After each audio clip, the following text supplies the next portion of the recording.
Hello bachcho, let's read this question. The question says a tower 50-meter high stands on top of a mount from a point on the ground. The angles of the elevation of the top and bottom of the tower are found to be 75 and 60 degrees respectively. The height of the mount is। तो एक mount पे एक tower है 50 metre का और उसका angle हमें दिया हुआ है टॉप एंड फुट का with respect to the ground जो कि है 75 डिग्रीज एंड 60 डिग्रीज। तो हमें फाइंड करना है कि जो उस माउंट की हाइट क्या होगी जिस पे वो टावर है। तो सबसे पहले हम एक डायग्राम ड्रॉ कर लेंगे। हमने एक डायग्राम ड्रॉ कर लिया है। बी और सी जो है ये है माउंट की हाइट एच। ए से बी तक जो हाइट है वो है 50 मीटर टावर की हाइट है। ग्राउंड है डी से सी और एंगल है टॉप एंड बॉटम का जो टावर है उसका with respect to the ground 75 and 60 degrees. तो इस क्वेश्चन में जो की कॉन्सेप्ट यूज होगा वो होगा formula of 10a plus B का जो कि इक्वल होता है 10a plus 10b divide by 1 minus 10a into 10b।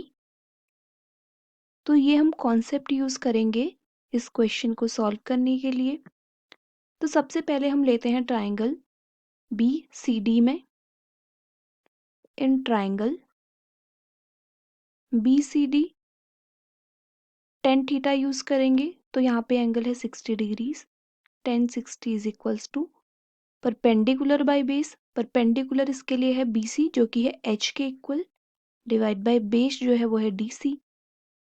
अब हम इसे फर्दर सॉल्व करेंगे तो 1060 की जो वैल्यू होती है वो होती है स्क्वायर रूट 3।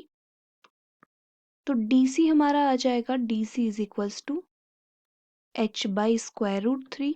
जो DC है वो है ग्राउंड की जो डिस्टेंस है उस माउंट से, मतलब जिस पॉइंट से हमने उस एंगल को कंसिडर किया है उसके रिस्पेक्ट में इस माउंट की जो डिस्टेंस है। तो हमें DC मिल गया H बाई स्क्वायर रूट 3। अब हम देखते हैं ट्राइंगल ACD में। अगेन हम टेन थीटा का यूज करेंगे इन ट्राइंगल ACD। अब थीटा इट मीन्स एंगल जो होगा वो होगा 75 क्योंकि जो टॉप है उस टावर का वो ग्राउंड के साथ 75 डिग्रीज का एंगल बनाता है। तो ये हो जाएगा 1075 degrees is equals to AC divide by DC।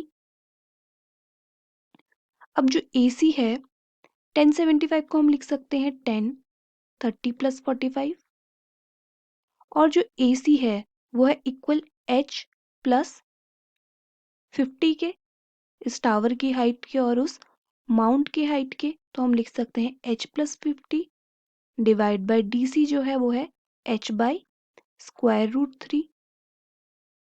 अब हम अपना की कॉन्सेप्ट यूज करेंगे फॉर्मूला 10a प्लस बी का जो कि होता है 10a it means 1030 plus 10b 1045 divide by 1 minus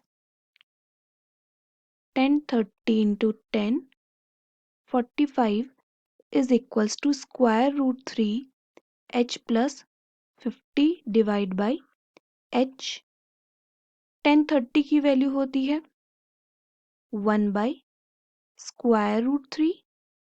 45 की वैल्यू होती है 1 divide by 1 minus 1 by square root 3 into 1 equal होगा square root 3 h plus 50 divide by h के।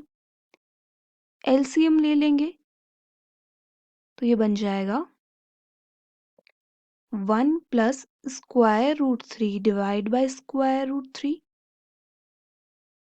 Then square root 3 minus 1 divide by square root 3 is equals to square root 3 50 plus h divide by h। Square root 3 से square root 3 cancel तो हमें मिलेगा 1 plus square root 3 divide by square root 3 minus 1 is equals to square root 3 50 plus h divide by h। अब multiply कर लेंगे और divide कर लेंगे square root 3 minus square root 3 plus 1 से, तो ये बन जाएगा square root 3 plus 1 divided by square root 3 plus 1। तो अब square root 3 minus 1 into square root 3 plus 1, ये हो गया हमारा फॉर्मूला ए स्क्वायर इक्वल, पहले लिख लेते हैं square root 3 50 plus h divide by h। तो ये जो पूरी वैल्यू है ये बन जाएगी, ये हो जाएगा 1 प्लस स्क्वायर रूट 3 का whole square divide by A square minus B square का फॉर्मूला होता है A plus B into A minus B. तो इट मीन्स हम इसे लिख सकते हैं स्क्वायर रूट 3 का स्क्वायर माइनस 1 का स्क्वायर इक्वल होगा square root 3 50 plus h divide by h के। तो अब हम लिख सकते हैं 1 का स्क्वायर 1, स्क्वायर रूट 3 का square 3 plus 2 into square root 3 divide by square root 3 का स्क्वायर हो जाएगा 3 माइनस 1, 3 माइनस 1 इक्वल होगा square root 3 50 plus h divide by h के। तो ये बन जाएगा 4 plus 2 square root 3 divide by 2 is equals to square root 3 by h into 50 plus h। तो हम इसे लिख सकते हैं 2 plus square root 3 into h is equals to 50 square root 3 plus h into square root 3। Open कर लेंगे तो बन जाएगा 2h plus square root 3h is equals to 50 into square root 3 plus h into square root 3।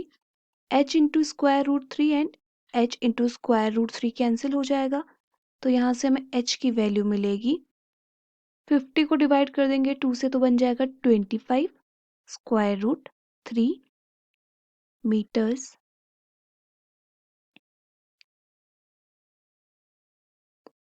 So the answer is option C, 25 square root 3 meters. Hope you understood it well. Best of luck.